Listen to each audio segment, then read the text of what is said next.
Саламатсыздар ма, қымбатты достарым. Бүгін сіздермен клубниканың сироппен қайнатылған рецептін ұсынатын боламын. Бұл рецептің бір ерекшелігі клубникаларыңыз сол күйі езілмей ірі болып түседі. Ең алдымен шарамызға құмжекерін саламыз. Мен 3 кило клубникаға 3 кило құмжекерді салдым, яғни килоға кило салдым. Сөйтіп 1 литр су құямыз. Суды жақсылап араластырамыз. Сироп болғанша кішкене құмжекері еруі тиіс. Содан кейін газға қоямыз.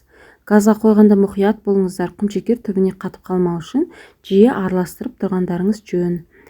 Содан кейін суымыз ысып қайнауға сәл қалған кезде, міне беті түтіндеп кішкене қайнауға сәл қалғанда жуылған клубникаларымызды саламыз суға.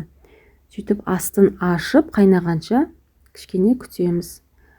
Клубникаларымыз қайнағаннан кейін астын жай басып 15 минутқа засекать етеміз. Яғни қайнағаннан кейін 15 минут жай басылып қайнауы тиіс. Бетіне түскен көбігін аламыз.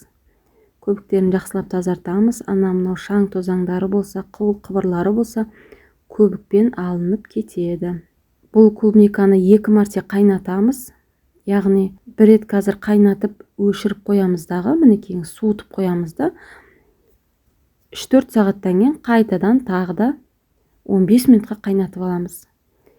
Естеріңізде болсын, 2 рет контрольный қайнатамыз.